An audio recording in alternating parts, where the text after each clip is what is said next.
I didn't see you come in. Thank you for joining me on this week's episode of 8 Minutes or Less.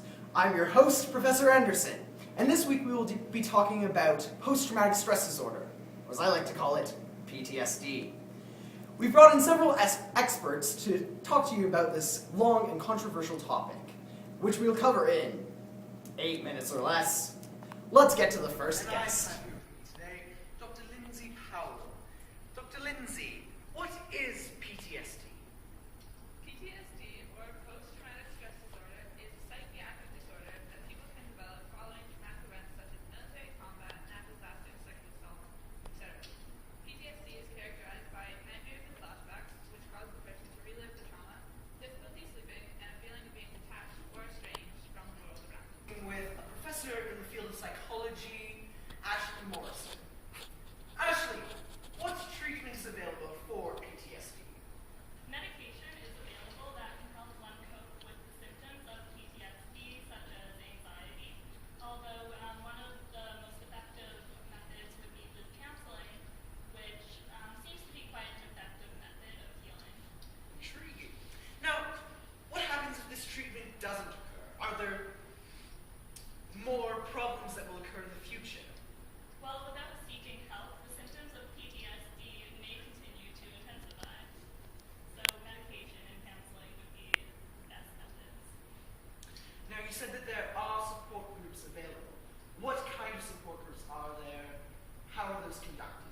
Can you enlighten us a little bit? And go online to contact these groups, and if they cannot find one locally, and they will help one deal with issues of self-blame and guilt. Welcome back to 8 Minutes or Less. Once again, my name is Professor Anderson, and I have here with me Alanis Minaj, who is a professor of psychology. Now, Alanis, how can you classify PTSD?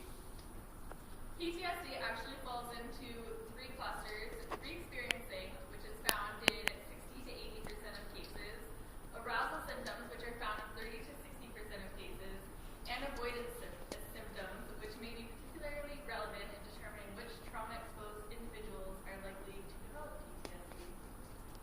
Fascinating. Now, what happens on a neurological level when someone is afflicted with PTSD?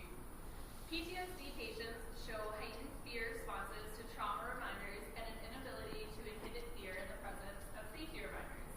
Recent brain imaging studies suggest that this is in part due to amygdala overreactivity as well as deficient top-down cortical emission of the amygdala. Thank you so much for your time, Professor. We'll be right back. Joining us now, we have Natasha Kornakovievich, a federal politician. Natasha, thank you for joining me. Wonderful to be here. Yeah, we'll see about that. Now, how did the government handle PTSD in the past? Well, unfortunately, sir, PTSD was only found in 1980, so there was only so much we could do until 1990, the poor war veterans. Well, how come the government is shutting down important PTSD programs when there have been 11 veteran suicides in the past 2 months? Riddle me that! An unfortunate number, but it's a question of money. We can only do so much, so we're putting it into other places.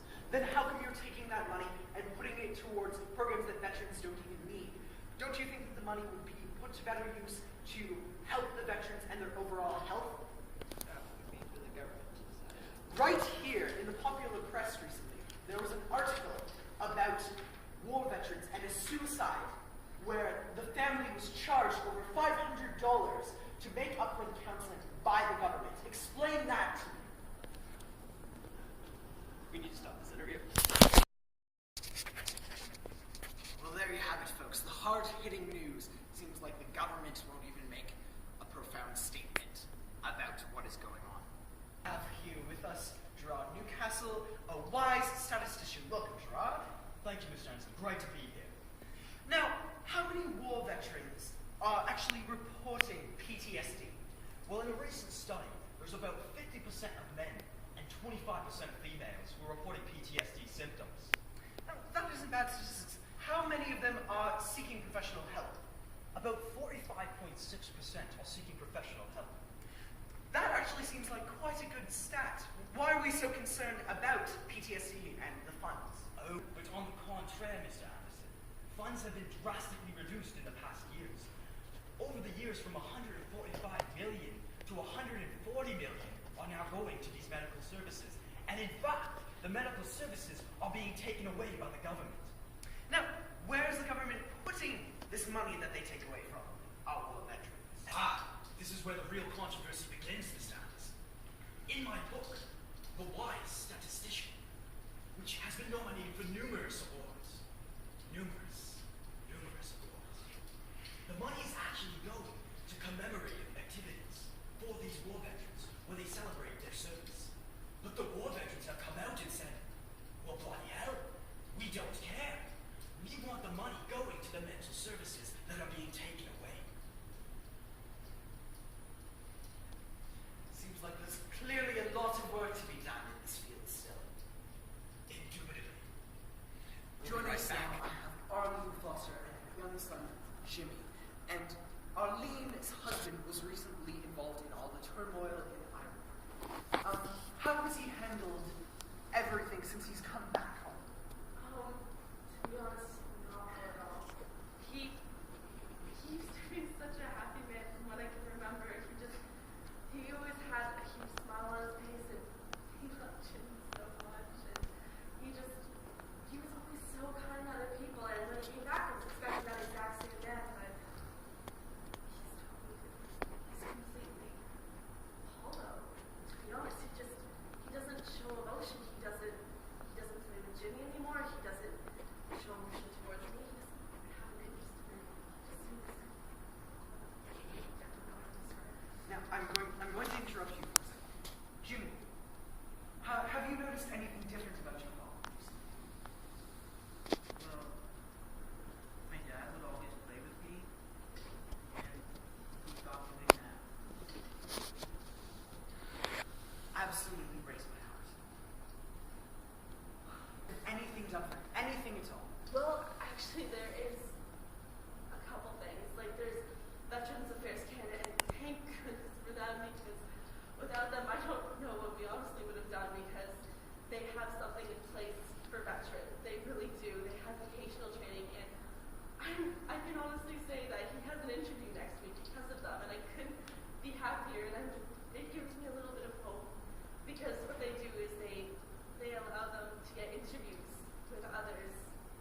So they'll set up interviews with companies so that the discrimination isn't really there, and teach them how to take what they've learned from the military and apply it to other things in the actual workplace that can be used. So he's been doing a lot of work on that, and I see that he's finally becoming a little happy. So it's really good to see. And then they also have benefits as well. So they cover his prescription drugs, and they've been encouraging him to get help.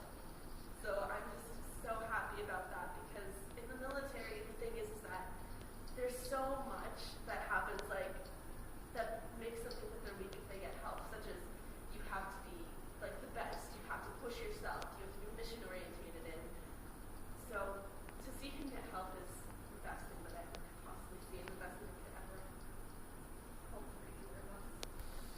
I couldn't be happier. And I know that all the pushing that veterans have done for healthcare and government aid is going to help more veterans in the future as well. Thank you so much for sharing. Thank you for having us. See you there. We're almost out of time. Well, thank you for joining me this week on 8 Minutes or Less. Oh, my baking's coming.